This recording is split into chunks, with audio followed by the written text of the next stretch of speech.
Tengan muy buenas tardes, estamos dando inicio al taller que lo está brindando Lorenzo Facorro de Poemas y Poetas. Cuando desees, Lorenzo. Bueno, buenas tardes a todos. Entonces, iniciamos esta charla, que es la sexta, que trata de los animales y la poesía. Voy a compartir la pantalla.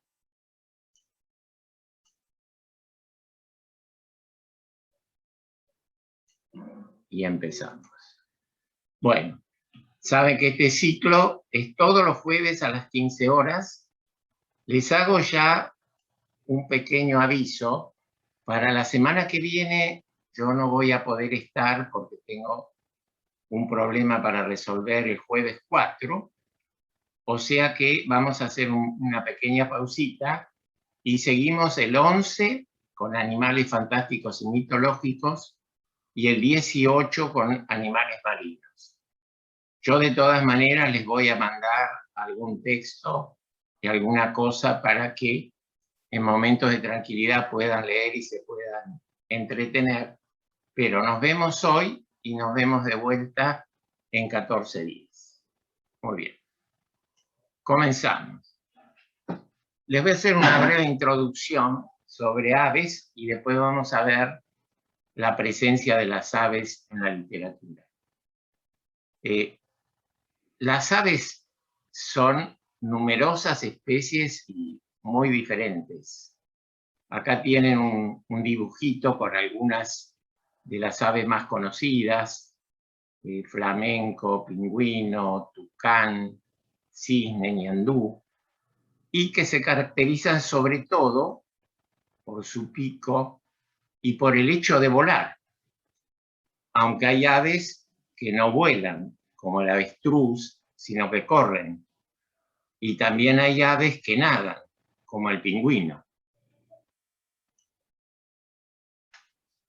Les hago algunos comentarios interesantes, así se los comentan a sus nietos, que les va a gustar esto.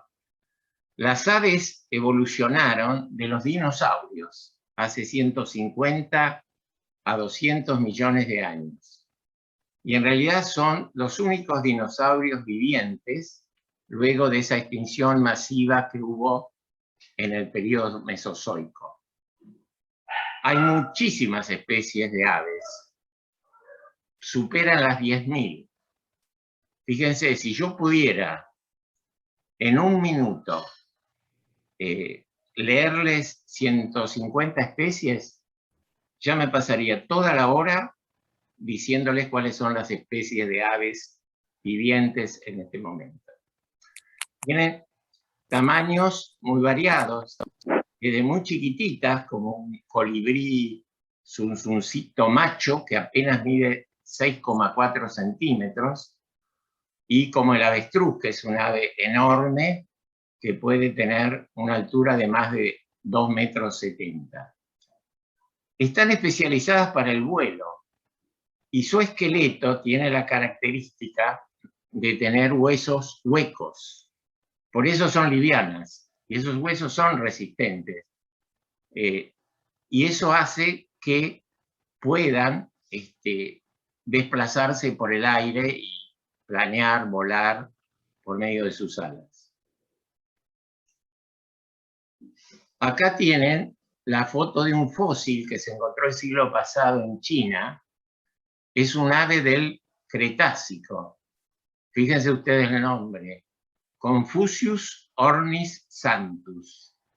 Ornis es ave, santus es santo, ¿no? Sería el ave santa de Confucio.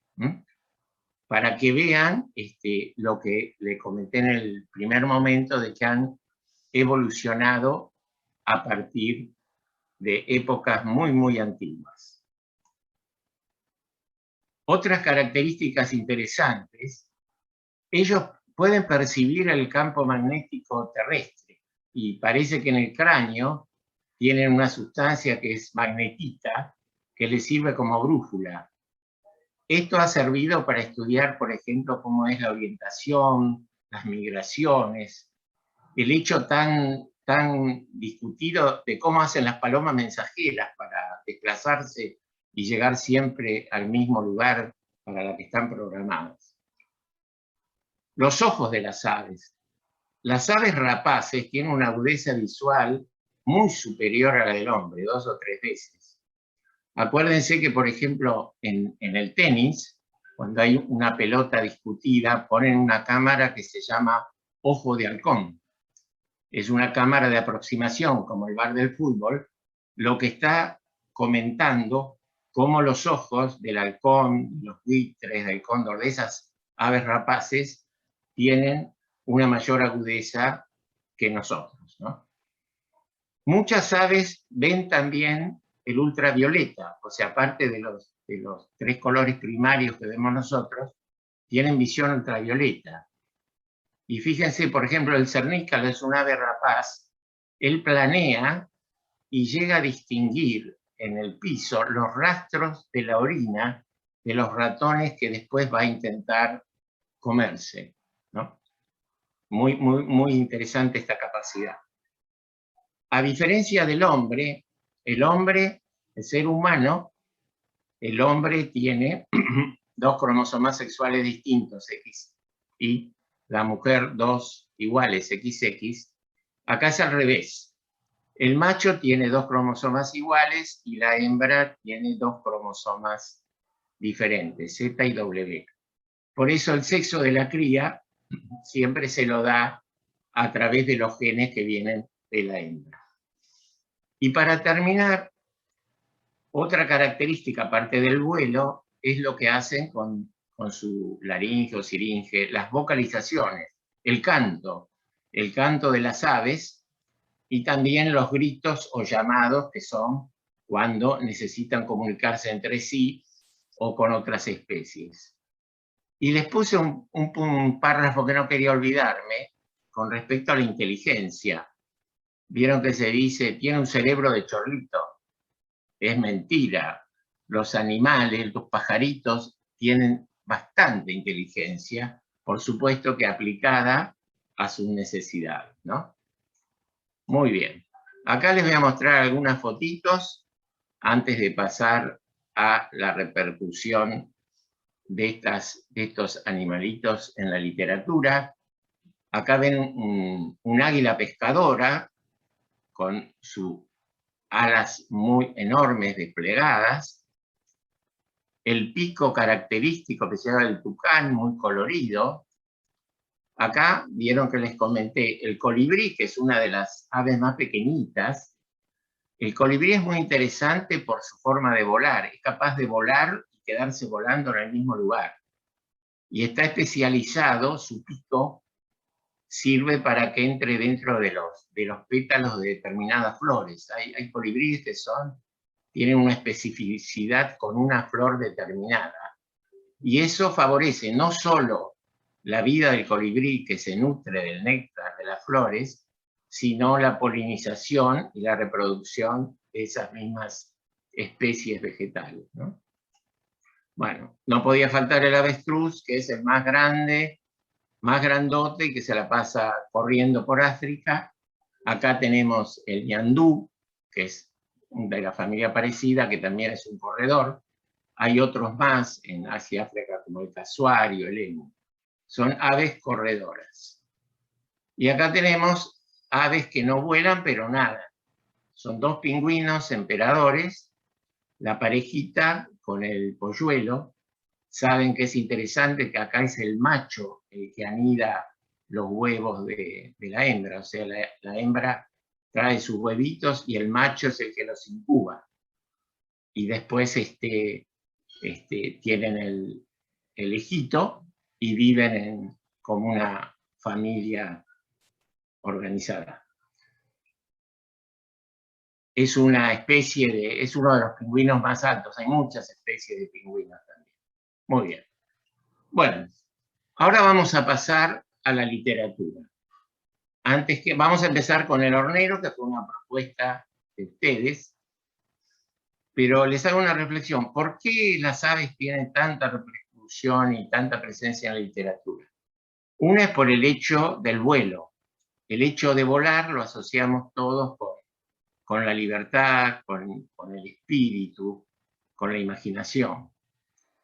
Después también por su canto. Hay muchos poemas y textos que están referidos, por ejemplo, al ruiseñor o alguna música generada por algún ave, pajarito.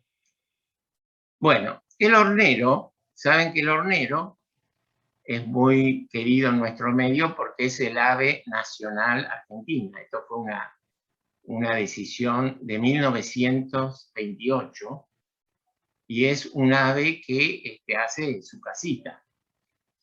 Y en general son monógamos, conviven bien con el hombre, se alimentan de insectos. Y fíjense acá, esta moneda, para que vean cómo ha pasado el tiempo y cómo se nos ha valorizado o desvalorizado el hornero, es una moneda de medio centavo de austral. Y acá está el hornero con su nido. ¿Se acuerdan que en esa época nos decían que medio centavo de austral era muy valioso y que había que guardarlo y que tenía su valor, ¿no es cierto? Era el momento que un austral era un dólar. Bueno, pasó el tiempo y ahora tenemos al hornero también en los billetes de 1000 pesos. Eso muestra que el paso de la economía en la iconografía de estas aves. Bien, vamos a pasar entonces ahora a leer el primer poema que teníamos para la charla de hoy, que es un poema, El hornero, que fue escrito por Leopoldo Lugones. Es un clásico de la poesía argentina. Leopoldo Lugones, ustedes saben que nació en Córdoba, murió a los 63 años, se suicidó en una isla del Tigre, en el Tropezón, a los 63 años, y es bastante reconocido en su momento por su literatura. Algunos cuestionan algunos datos ideológicos y posiciones que ha tenido él, pero fue el fundador de la Sociedad Argentina de Escritores, y el Día del Escritor se festeja el día del nacimiento de Leopoldo Lugones. Bueno, a ver, si consigo un voluntario para leer El hornero, leemos el poema y después lo comentamos. Bueno, ¿quiénes se animan? ¿Querés leerlo vos, Leticia? Bueno. Bueno, tenemos acá la pantalla. Y entonces ahí tenés, ahí lo podés ver, ¿no? Exactamente, sí, tal cual. Gracias. Empezá a leer. El hornero.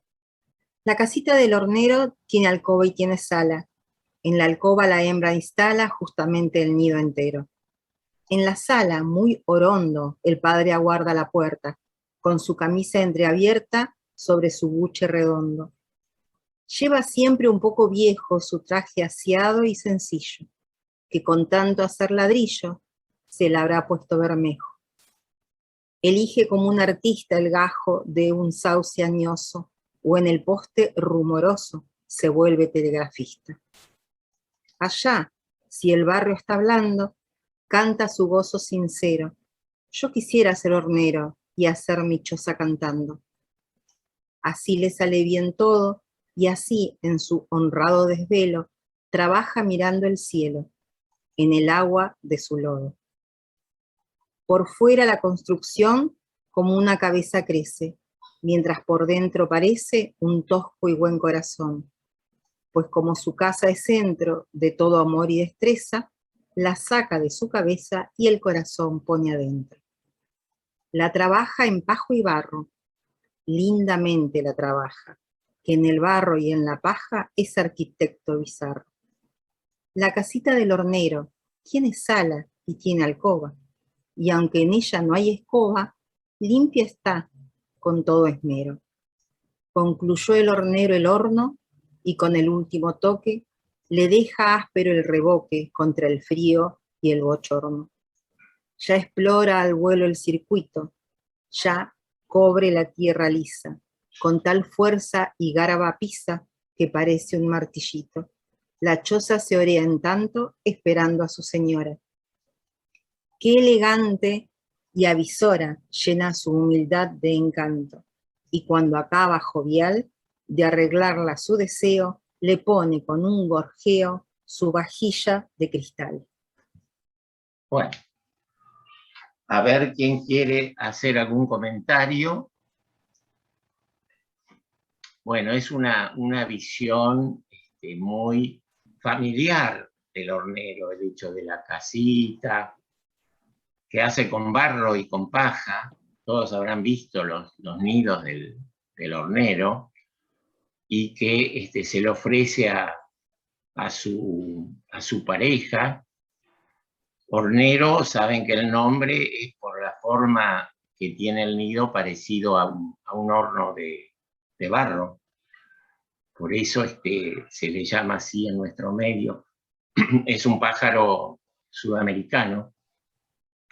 Y este poema es bastante sencillo y apela a ciertos datos cotidianos que son un poco lo de una familia de pájaros bien habida, digámoslo, ¿no? A mí me hace alusión más bien cuando empecé a leerlo y me sumergí, daba la impresión que estaba describiendo, viéndolo yo. Supongo Sí. que el autor hizo un paralelismo en la representación de lo que fue el principios de siglo, o sea, 1900, cuando llegaban los inmigrantes y realizaban la construcción de sus casas todos en familia. De alguna manera, quizás por la edad que tiene Lugones o el momento de su nacimiento y de su crianza, me recuerda como los argentinos que estaban llegando y comenzaban a hacer su casa con el apoyo de la comunidad y el apoyo también de su propia familia. Eso es lo que a mí me representaba, quizás me equivoco. Sí, no, es una buena observación porque, claro, tiene que ver con la época.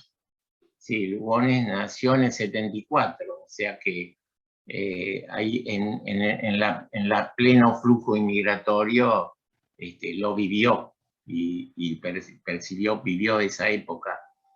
Y claro, y está como exaltando el trabajo, como que él hace su casita, ¿no es cierto?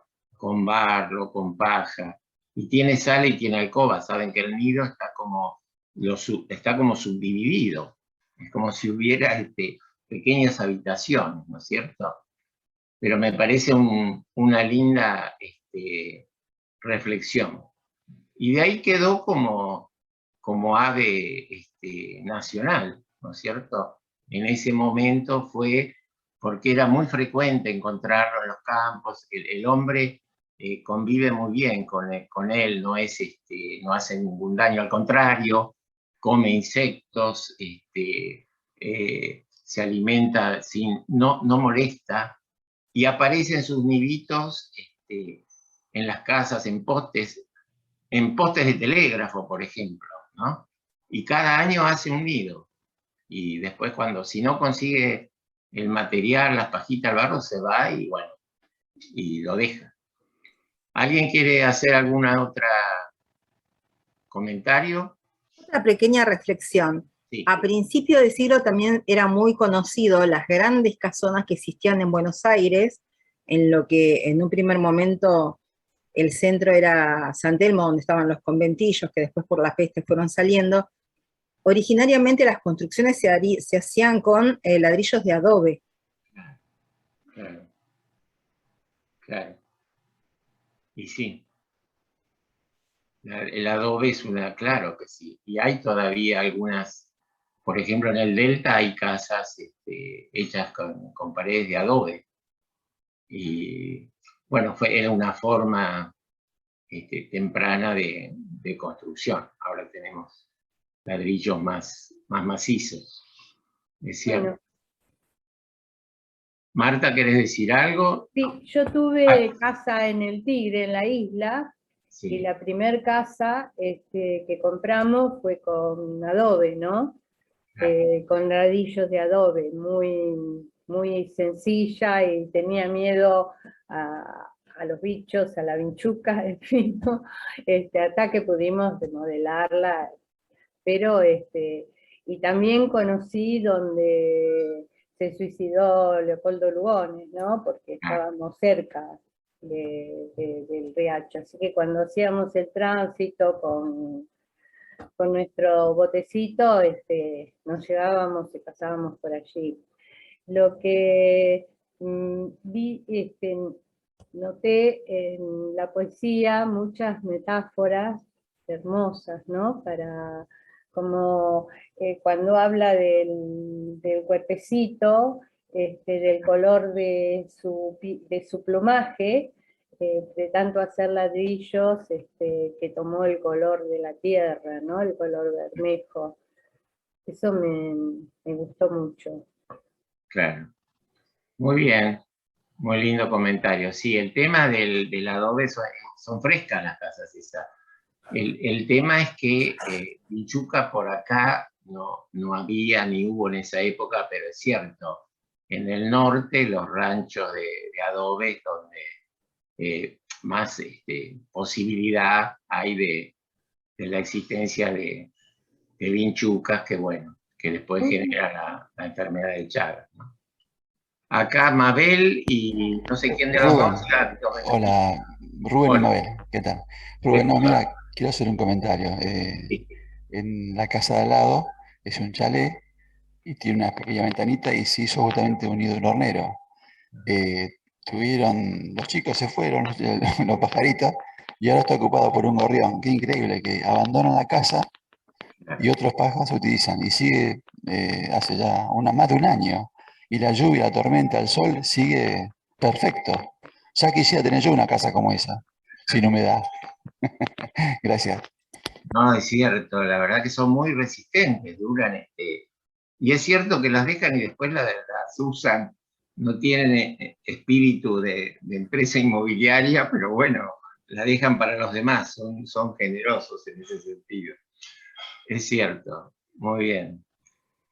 ¿Alguna otra comentario? Zulma, te acercaste, pero no querés decir. ¿Zulma? O sea, no, tenés que activar el... Sí, sí. No, estaba leyendo y la última metáfora, cuando habla del gorjeo de cristal, que es la vajilla de cristal, como diciendo que la hembra le pone el toque, digamos, de femenino, como que hay un cierre de la habitación, o sea, de la vivienda, ¿no? Como que es decir, se completa el hogar con la aplicación de la mujer, ¿no? Está todo limpio, pero además mantiene la alegría. Muy bien, sí. No, yo este poema lo conocía desde el colegio, la escuela primaria, me parece, y no recordaba que fuera tan extenso, yo pensé que era cortito, y Claro. realmente es bastante largo, pero va diciendo, y tiene mucha musicalidad, tiene mucha rima, los acentos van bien, o sea, es agradable de escuchar y de leer. Y tiene un montón como decís vos, desde el principio hasta el final, un montón de imágenes de la vida de la familia Hornero, digámoslo así, ¿no es cierto? Muy bien. Y marca también una época del uso de la vajilla.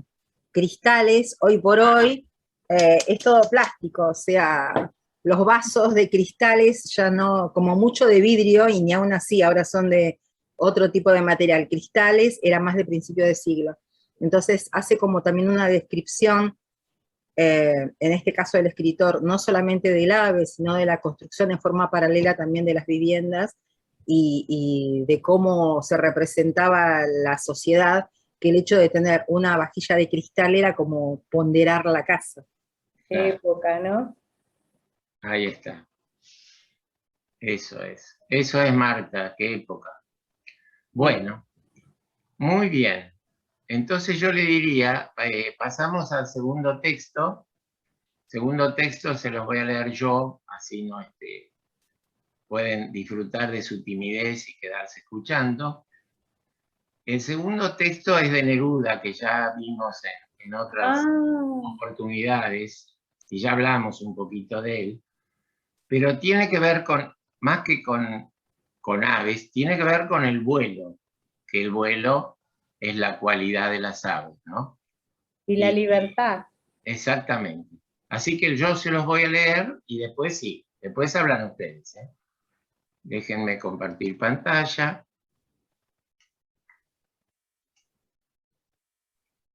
Acá empezamos. El vuelo. El alto vuelo sigo con mis manos. Honor del cielo. El pájaro atraviesa la transparencia, sin manchar el día. Cruza el oeste palpitando y sube por cada grada hasta el desnudo azul. Todo el cielo es su torre y limpia el mundo con su movimiento. Aunque el ave violenta busque sangre en la rosa del espacio, aquí está su estructura. Flecha y flor es el pájaro en su vuelo, y en la luz se reúnen sus alas con el aire y la pureza. Oh plumas destinadas no al árbol, ni a la hierba, ni al combate, ni a la atroz superficie, ni al taller sudoroso, sino a la dirección y a la conquista de un fruto transparente. El baile de la altura, con los trajes nevados de la gaviota, del petrel, celebro, como si yo estuviera perpetuamente entre los invitados. Tomo parte en la velocidad y en el reposo, en la pausa y la prisa de la nieve. Y lo que vuela en mí se manifiesta en la ecuación errante de sus alas. Oh viento junto al férreo vuelo del cóndor negro por la bruma, silbante viento que traspuso el héroe y su degolladora cimitarra. Tú guardas el contacto del duro vuelo como una armadura, y en el cielo repite su amenaza hasta que todo vuelve a ser azul. Vuelo de la saeta, que es la misión de cada golondrina. Vuelo del ruiseñor con su sonata y de la cacatúa y su atavío. Vuelan en un cristal los colibríes, conmoviendo esmeraldas encendidas, y la perdiz sacude el alma verde de la menta volando en el rocío. Yo que aprendí a volar, con cada vuelo de profesores puros en el bosque, en el mar, en las quebradas, de espaldas en la arena o en los sueños, me quedé aquí, amarrado a las raíces, a la madre magnética, a la tierra, mintiéndome a mí mismo y volando solo dentro de mí, solo y a oscuras. Muere la planta y otra vez se entierra. Vuelven los pies del hombre al territorio. Solo las alas huyen de la muerte. El mundo es una esfera de cristal. El hombre anda perdido si no vuela. No puede comprender la transparencia.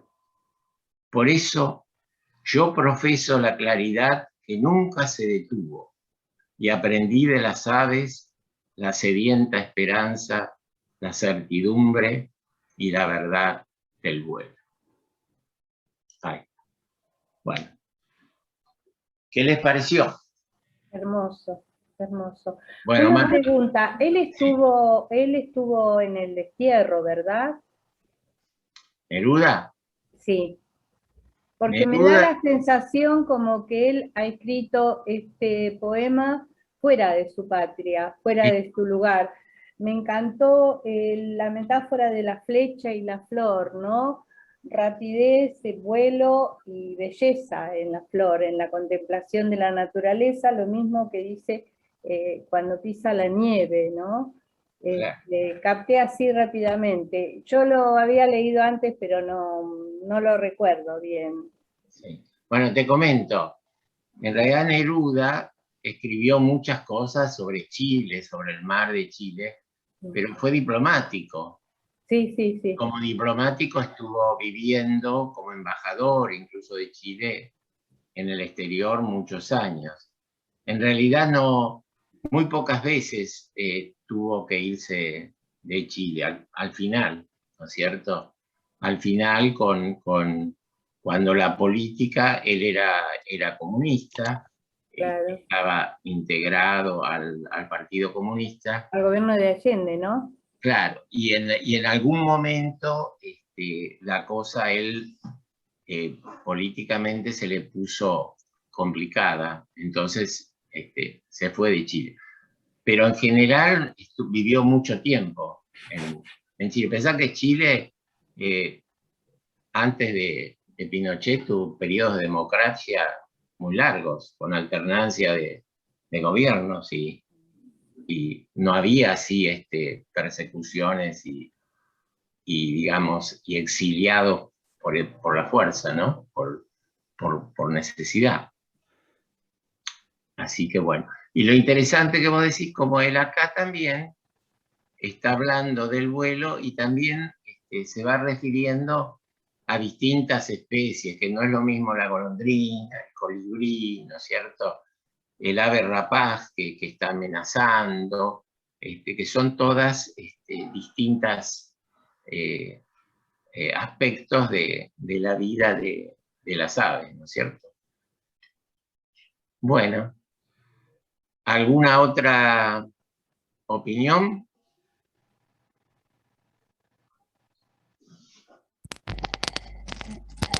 Hola, Mabel. sí, Mabel, buenas tardes. A ver, Mabel.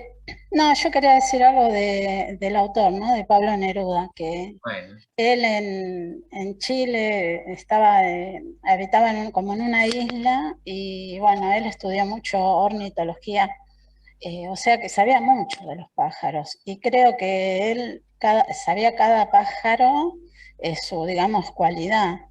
Y también ¿cómo podemos?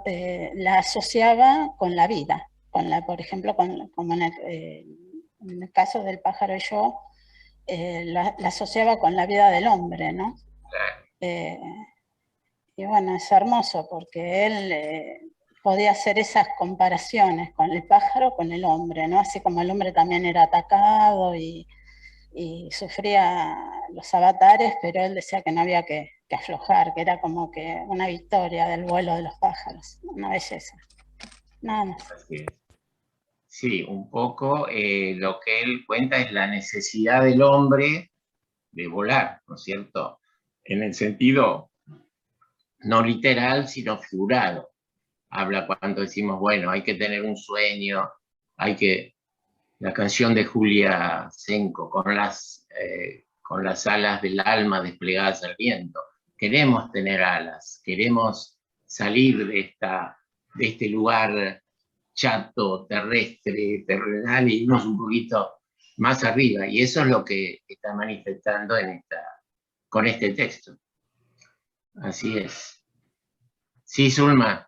Y además también cuando dice de que la posibilidad de volar que hace que huya de la muerte, o sea, como no tener todo el tiempo ese pensamiento que, digamos, somos finitos, entonces la imaginación, la posibilidad de tener, como decir, un espacio de libertad y imaginación hace que no sea tan angustiante la finitud del hombre. Tal cual. Muy bien. ¿Alguna otra opinión, comentario? Bueno, muy bien. Bueno, pasaríamos ahora el tercer texto que yo les preparé. Es de un poeta argentino, salteño, y trata ahora de un ave rapaz, del halcón, porque en el fondo, claro, todos tenemos siempre esta visión idealizada de los pajaritos, los ruiseñores, los colibríes, y también hay aves que dentro de su necesidad biológica de existencia, atacan, son carroñeras.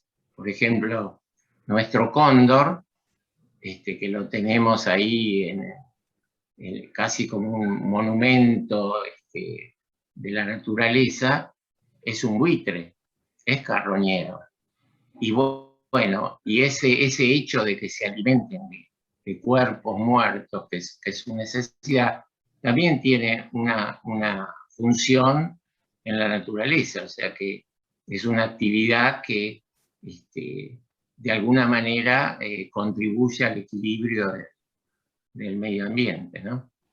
Así que por eso les traje también ese texto, que es un gran poeta vivo, se llama Santiago Silvestre, y salteño. ¿Alguien quiere leerlo? Si no... Zulma, ¿querés leerlo? Sí. Bueno, así yo descanso, porque tengo un poquito de agua. Muy bien, entonces... Bueno, la paloma la dejamos. Esta se la mandé para que vean también una canción que tenía que ver con un ave. Es muy linda. Serrat.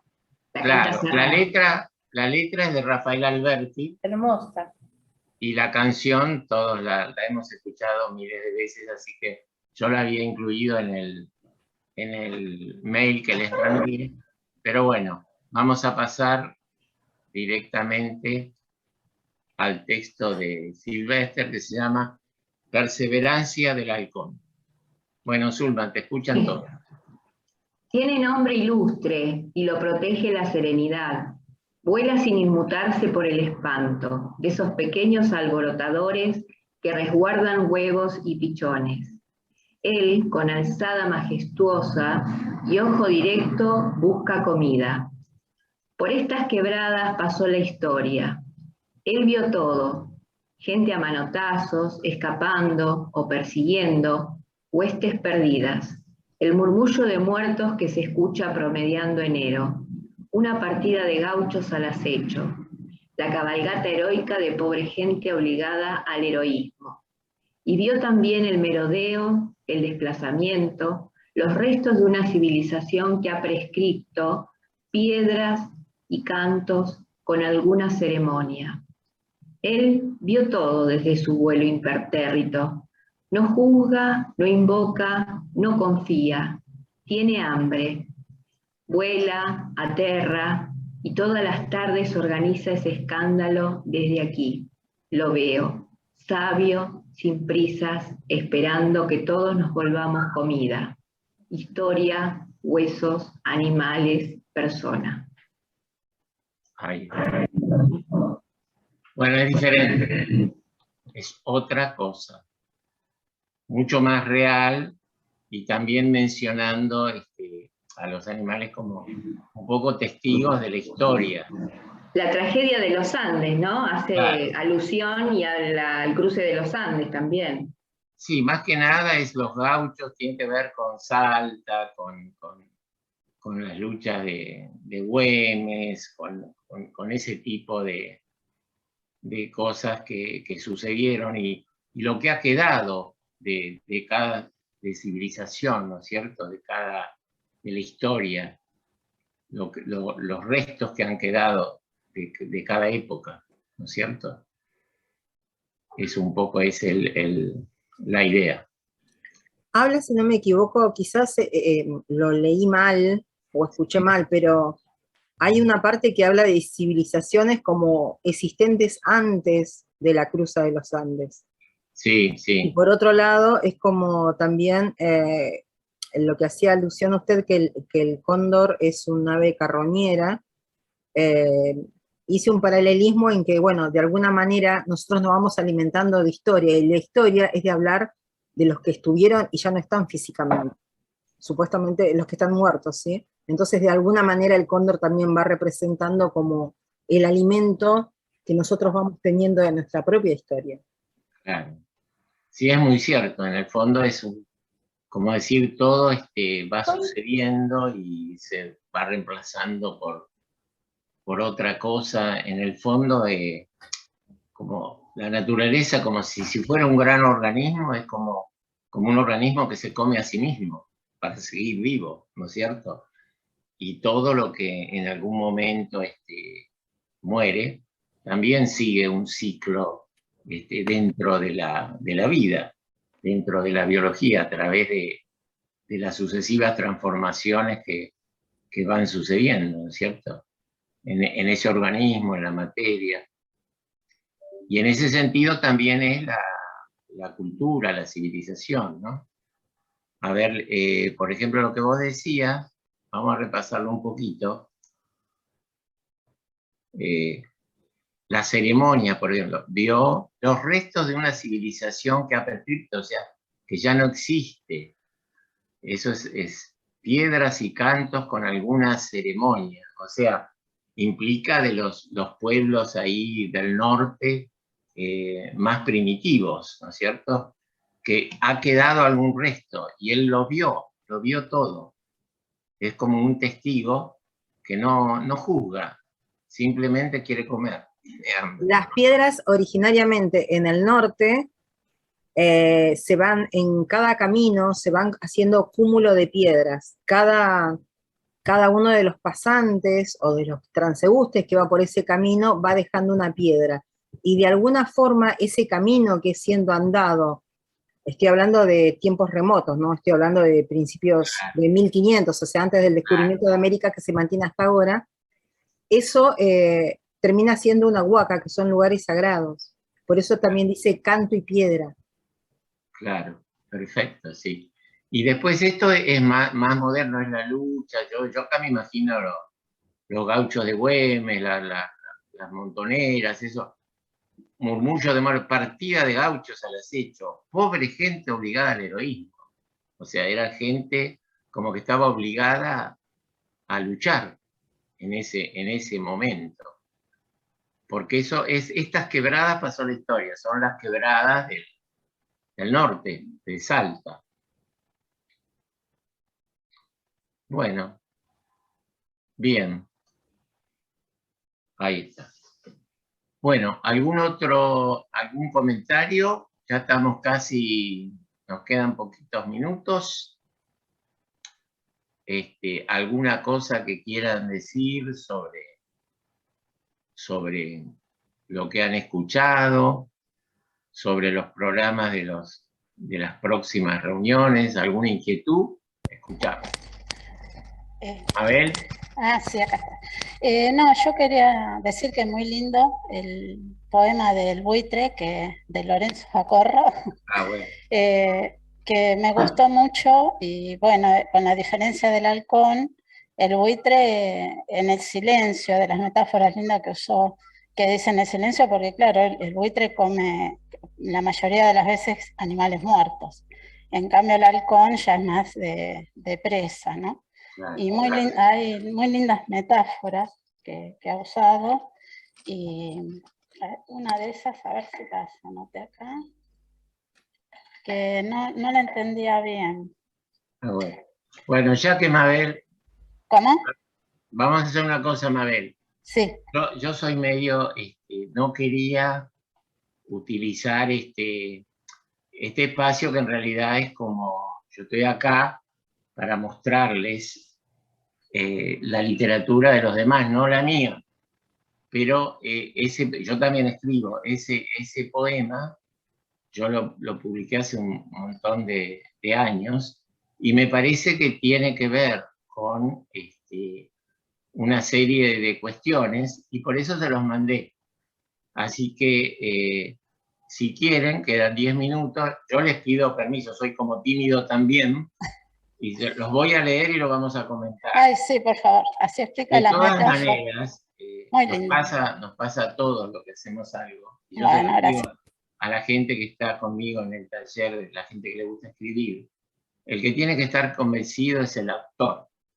Y no hay que esperar ni reconocimiento ni desconocimiento de los demás, sino uno ser el propio crítico, y uno a veces se da cuenta que lo que hizo estuvo bien. Es como un deportista, digo yo. Cuando uno entrena, empieza a jugar al tenis, ¿sabe?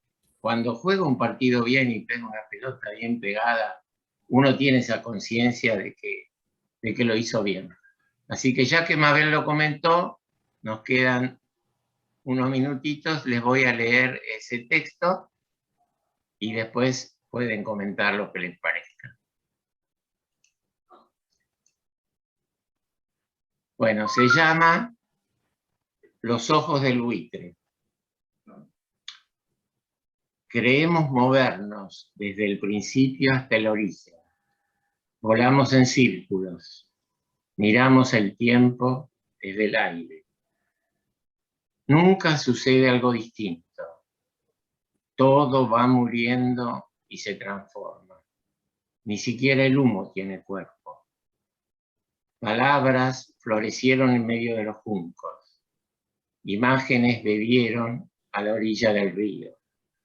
El sueño, que era el rostro de una hermosa ciudad anticipada, la solidez sanguínea de la marcha, el ritmo muscular de la carrera, cayeron, sorprendidos por las garras, por el instante ansiado, por el golpe misterioso que les concede su forma decisiva. Alguien insiste en levantar un altar para adorar a un pájaro de espuma. Siempre se repite el ataque, el movimiento natural del crimen. La historia de los días es una eterna rutina. No escuchamos el grito, ni el dolor de la sangre, ni el aroma descompuesto logran alcanzarnos. Nuestra vista planea, gira, construye el círculo continuo, hasta que bajamos en picada y hundimos nuestro cuello en un cuerpo sin vida. Escarba nuestro pico en las entrañas, escarbamos sin pausa. Desprendemos de las vísceras el sabor exquisito de la carne corrompida, el placer imprescindible que interrumpe los círculos iguales y nos levanta otra vez hacia el reposo del vuelo. Usamos el calor ascendente del aire para planear en conjunto, dibujando el trayecto circular de las preguntas sin eco. Bueno, ahí está. Bueno, lo comparto con ustedes entonces. A ver qué... Bueno, acá me están aplaudiendo. Gracias, Leticia. Es un poco tratar de ponerse en un lugar distinto al nuestro, porque uno tiende siempre a cuestionar todo lo que sucede en el mundo, en la naturaleza, y hay muchas cosas que no entendemos, y hay muchas preguntas que nos hacemos y que no tienen respuesta. Como decía muy bien un profesor conocido de filosofía, ¿no? La filosofía es la ciencia que hace preguntas, no la que da respuestas, ¿no? Entonces un poco ese planteo de, bueno, ¿qué es esto? ¿Qué sucede, no? Sí, bueno, acá escribió Zulma, muy logrado el mensaje. Muy bien. ¿Alguna otra, alguien más, alguien quiere decir algo? ¿Más? Cuando habla de ascendente y en círculos, sí, me hizo representar lo que tiene que ver con física. Cuando un cuerpo cae, generalmente cae en contra de las agujas del reloj y haciendo círculos. Y un pájaro cuando cae, cae de esa forma también, contra las agujas del reloj y en círculos. Y cuando asciende, generalmente es a favor de las agujas del reloj y asciende. Lo que digo es, eso también tiene que ver con la necesidad, de alguna manera, quizás lo malinterpreto, pero cuando uno está liviano, sin cosas pesadas, terrenales, preocupaciones, es como el ascenso en círculo, es mucho más fácil. Y cuando uno está con los pies demasiado en la tierra y en las preocupaciones, se produce el descenso en círculo en contra de las agujas del reloj. Muy bien. Sí, acá se está describiendo, pero en realidad es como sucede el fenómeno del vuelo. Ellos suben por diferencias de temperatura, es el aire que los lleva, y planean, no hacen ningún esfuerzo, están arriba dando vueltas y no baten las alas, porque se mantienen, porque el aire es más caliente y entonces los pone más arriba. Es como un globo aerostático, cuando hay calor, el calor sube, ¿no es cierto? Y en círculos es un poco también como dar la idea de, bueno, del principio y el final y el nuevo principio, que es un poco como un ciclo permanente de la vida y la existencia. En el caso de estas aves también es como a la expectativa de ver qué es lo que puede suceder o dónde puede haber algo para comer, ¿no es cierto? Es un poco eso. Y por ahí yo puse, alguien insiste en levantar un altar para adorar a un pájaro de espuma. Es como que de golpe no sabemos cómo interpretar la existencia o lo que está pasando, el hecho de la muerte, y de alguna manera eso nos lleva o nos motiva a tener una creencia, una fe, alguna explicación, algún sostén para defendernos y para soportar lo que nos toca vivir, ¿no es cierto? Es un poco... Sí, Marta. A mí el poema me tocó en 2 puntos, ¿no? Uno que dice que en la naturaleza nada se pierde, todo se transforma, ¿no? Me hizo acordar también, ayer estuve leyendo justamente los 7 principios de las leyes universales, y que habla de la transmutación, ¿no? En esas aves, en esas aves carroñeras y en ese altar, ¿no? Justamente mi hija, que vive en México, me estaba comentando que ellos, por tradición local, ¿no?, están haciendo los altares, y tienen la nena de 3 años, todavía no tiene 3 años, está yendo al jardín, donde han hecho su altar, ¿no? Sí. Y le preguntaba, ¿qué querías? ¿Ir a los juegos o armar el altar? La nena el altar. ¿Cómo nosotros continuamos, nosotros, ¿no? Yo me incluyo, perdemos esas costumbres, no hacemos esa mutación, hacemos la mutación al contrario, me estoy embarullando un poco, ¿no? En lo negativo, digamos, en perder nuestros orígenes, y cómo hay lugares donde lo conservan, lo mantienen y no se avergüenzan. Entonces, también me acordaba cuando estudiaba en el colegio, que había una tribu, no me acuerdo quiénes eran, que adivinaban, reconocían el tiempo o el futuro a través de las presas de los restos de los aves, ¿no? Creo que era un pueblo muy, muy primitivo, no me acuerdo en este momento. Bueno, hice toda una ensalada, perdónenme. No, pero muy me interesante. despertaron todos esos recuerdos. Sí, acá está también en el texto el tema de la muerte, claramente. Y lo que vos decís en México es muy interesante. Hay a veces algunos documentales, si les gustan los documentales, en Canal Encuentro, sobre los que nunca mueren, algo así.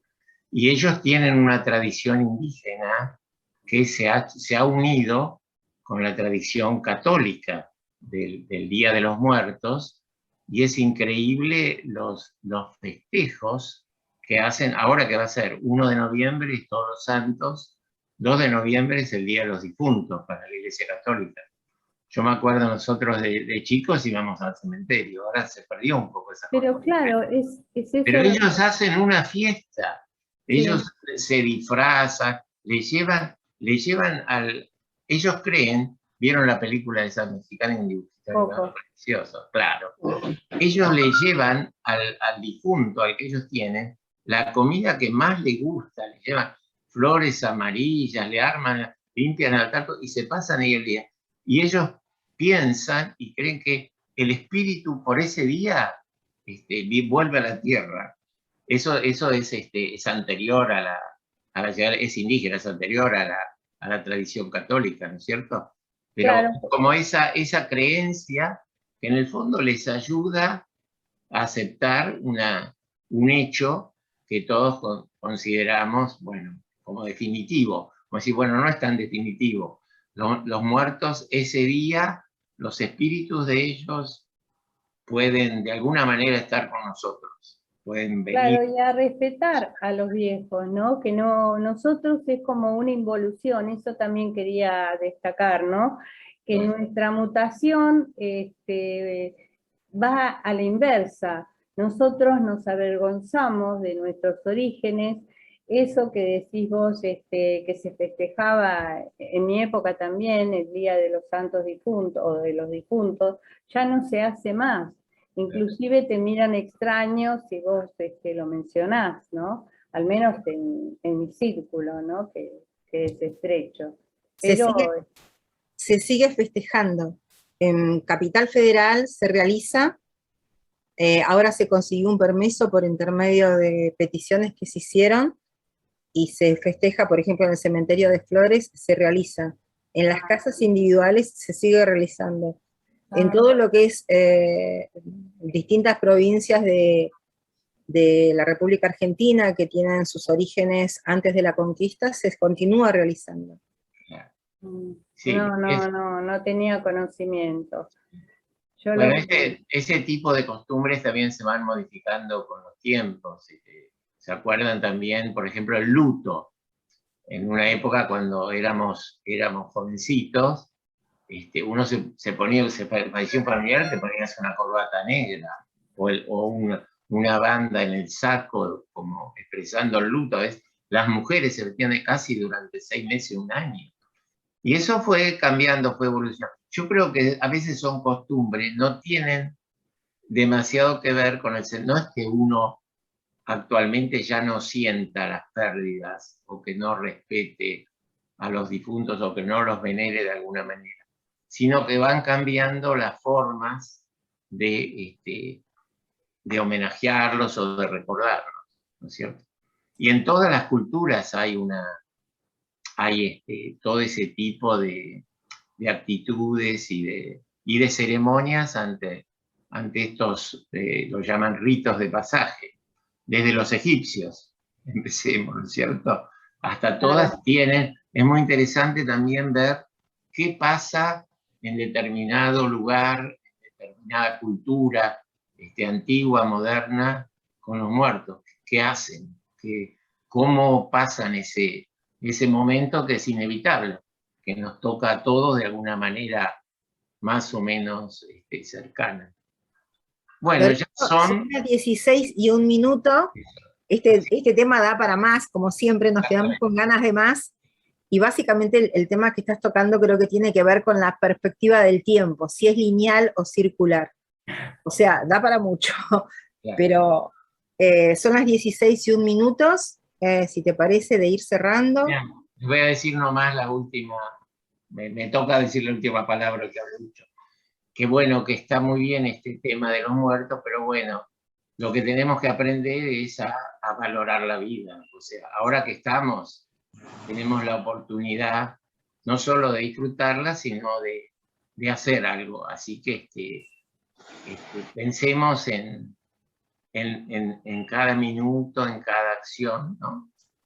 Y agradezcamos que estamos vivos. Así que bueno.